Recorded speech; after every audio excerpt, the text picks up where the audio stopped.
In the words of Sid from Toy Story, it came! It finally came!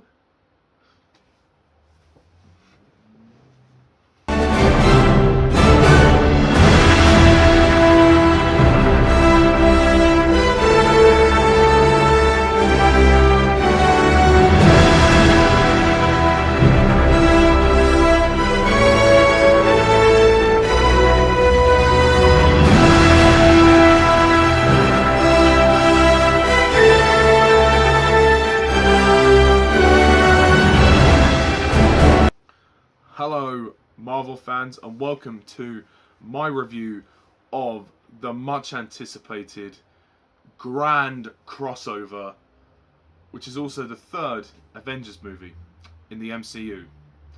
Marvel's Avengers Infinity War, directed by Joe and Anthony Russo, starring everyone. Everyone and Josh Brolin. That's pretty much the way to describe the cast of Avengers Infinity War. So, Avengers Infinity War, this is a big movie.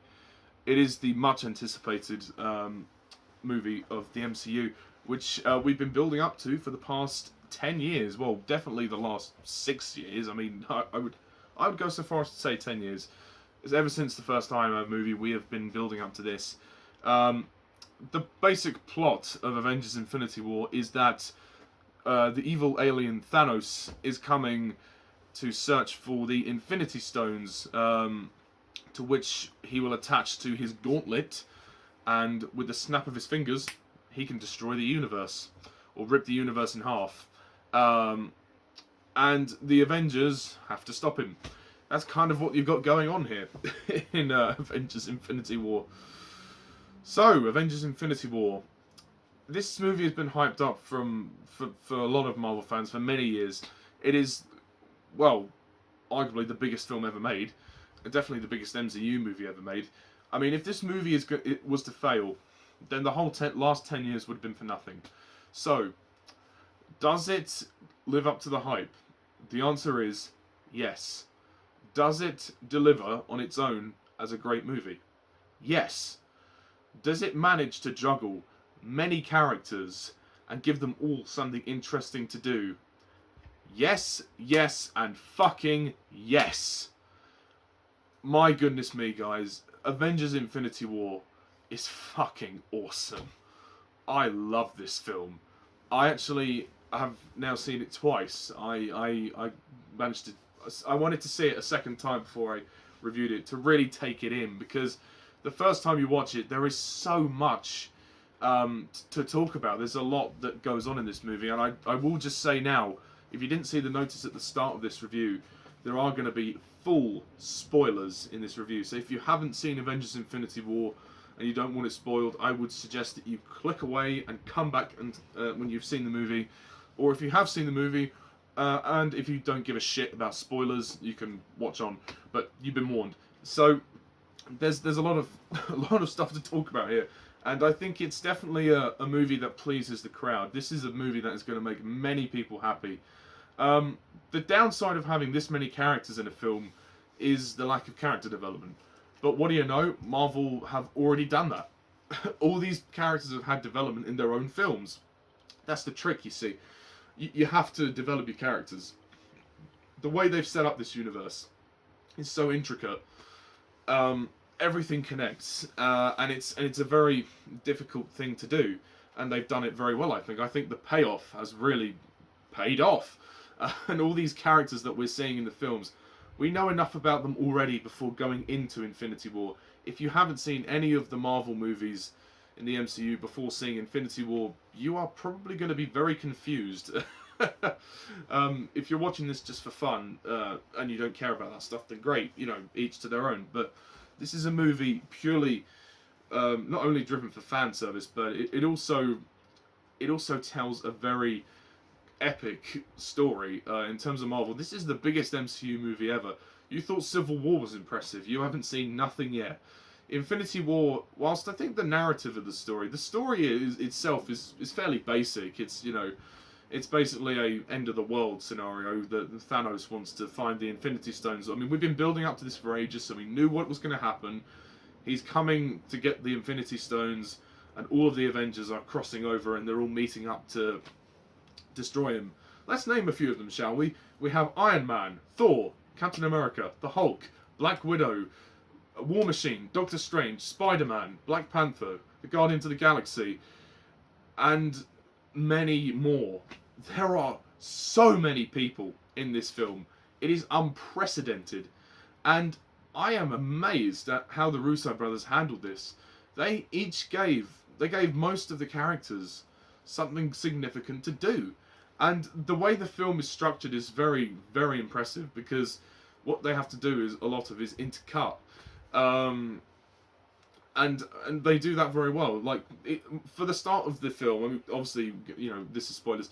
All of the characters are set in groups, so you have Iron Man, Doctor Strange, Spider-Man. They're in a group. Then you have the Guardians of the Galaxy, and then Thor joins them, so they're in a group with Thor.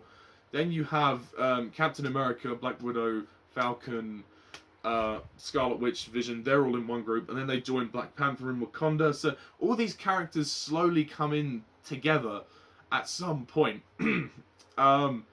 And my goodness, does it make for a satisfying experience.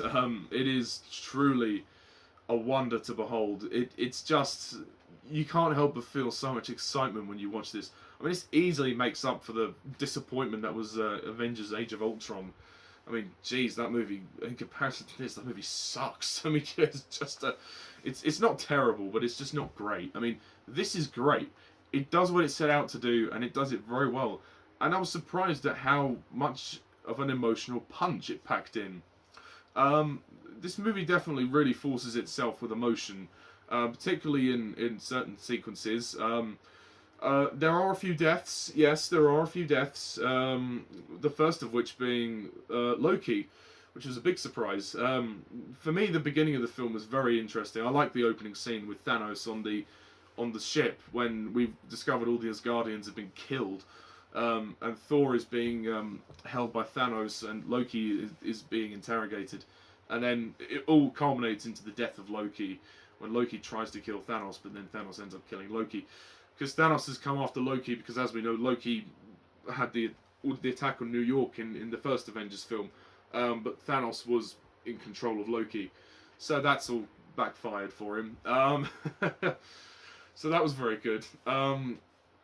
Yeah, and Loki's death, I mean, you know, it was very brutal when he was strangling him like that. I thought that was a very quite brutal way for him to go out. But I think it was the best way that Loki could have gone out, because Loki has faked his death before. He's almost seemingly died a couple of times before, so this time it's something more realistic was appropriate, and I think that was what we got.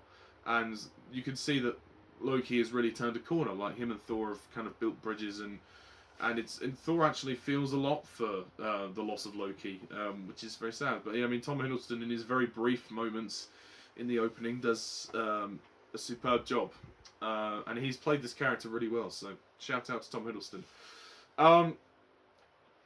The next death is Gamora. I had a feeling Gamora might go.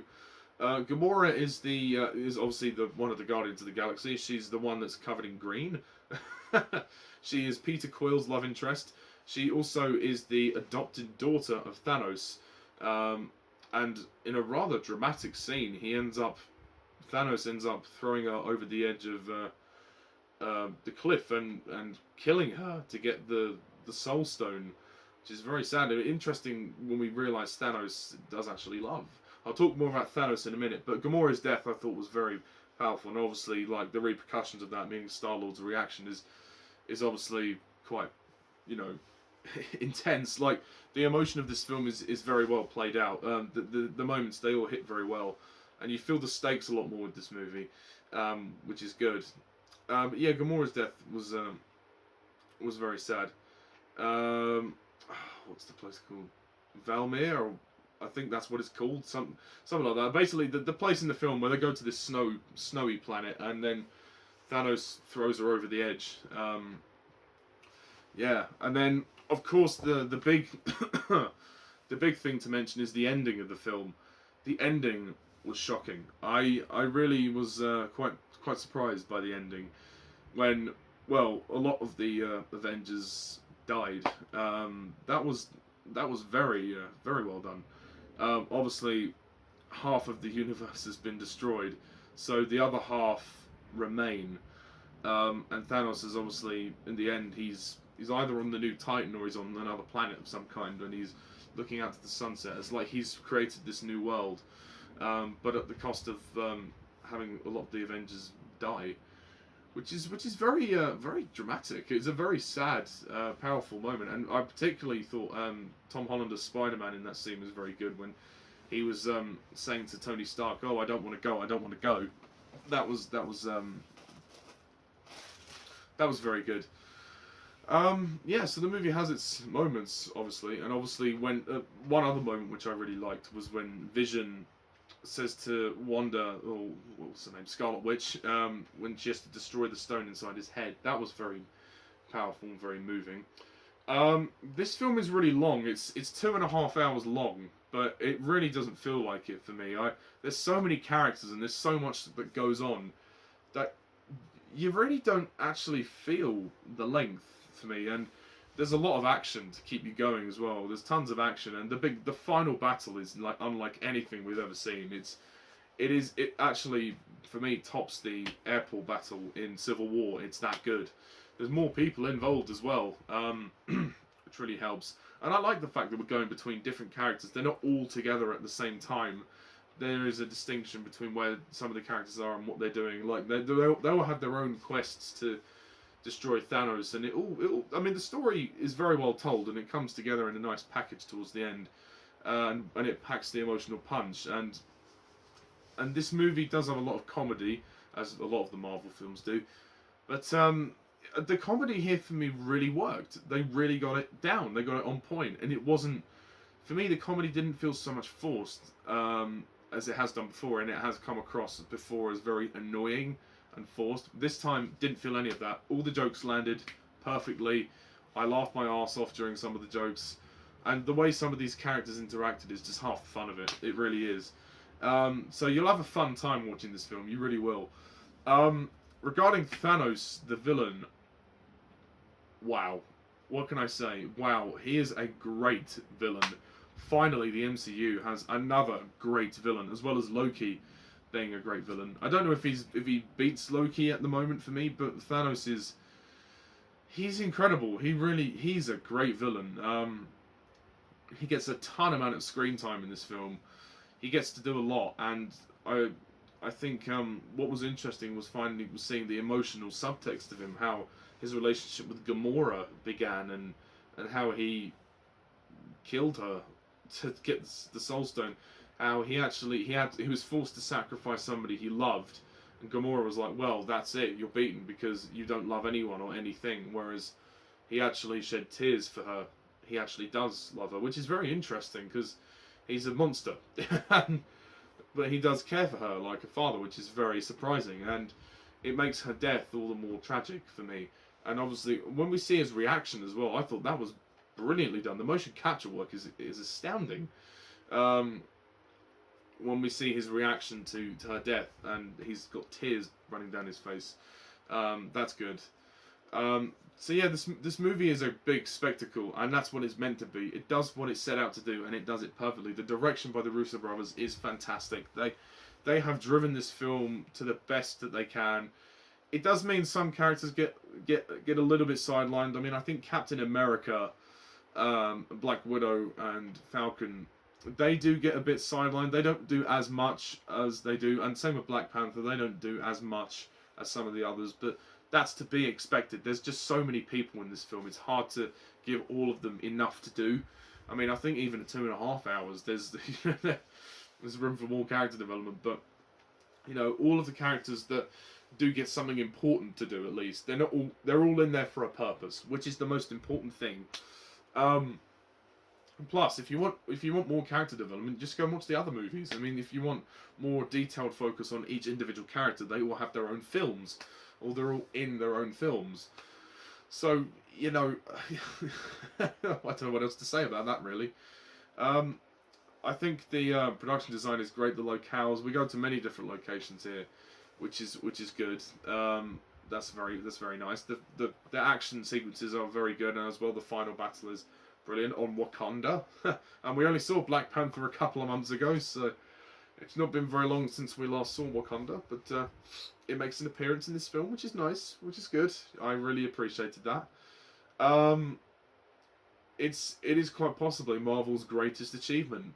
It really is something to be marvelled at, pardon the pun. Just for the sheer emotion of it, the sheer spectacle, everything is cranked up to 11, but in a good way.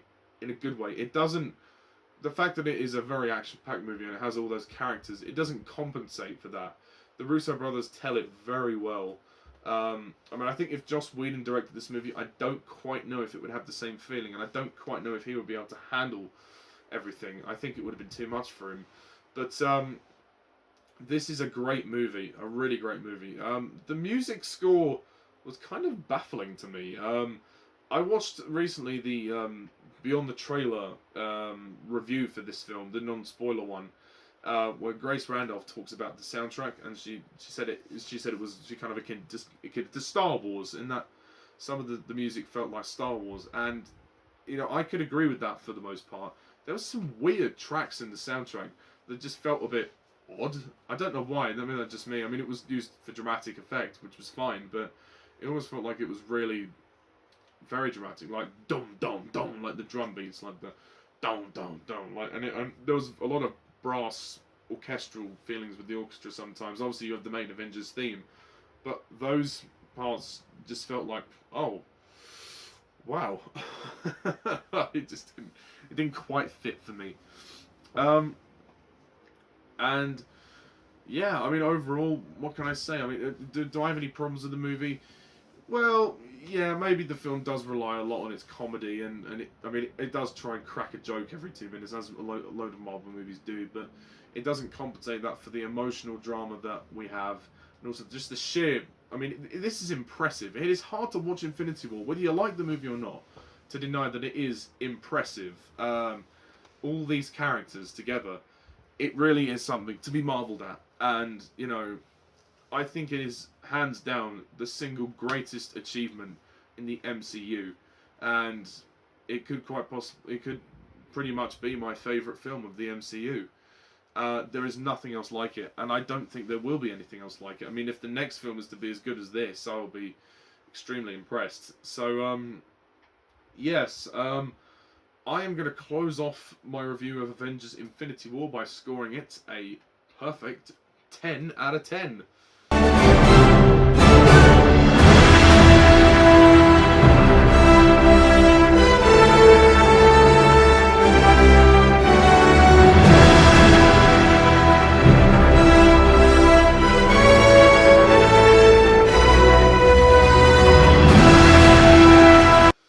Yes, I think I can give it a 10 because of the monumental task it had thrown upon itself, and the sheer amount of characters it had, and it told the story very well. It did what a film should do to the best of its ability. So yeah, don't be put off by a lack of character development. Please see this film. It is a tremendous achievement in film. I will probably try and see it again as well, because I think there is just so much here that really that to take in, that it's really hard not to watch it with that smile on your face. And I think it's going to be the MCU movie that does get rewatched again and again. So that's my review of Avengers Infinity War. So yes, I know I said before that I was going to do my ranking before this movie came out, but I never got a chance. So as it is 10 years of the MCU, I'm going to do a huge ranking of all 19 movies now, as there are now 19 films in this series. Wow, blimey, it's come a long way since 10 years. But yeah, thank you guys very much all for watching, and stay tuned for my next review and my rankings. The next MCU movie coming out, I believe, is Ant-Man and the Wasp. So, until then, thank you guys all for watching, and as always, I'm Mr. Tyler Sullivan. See ya.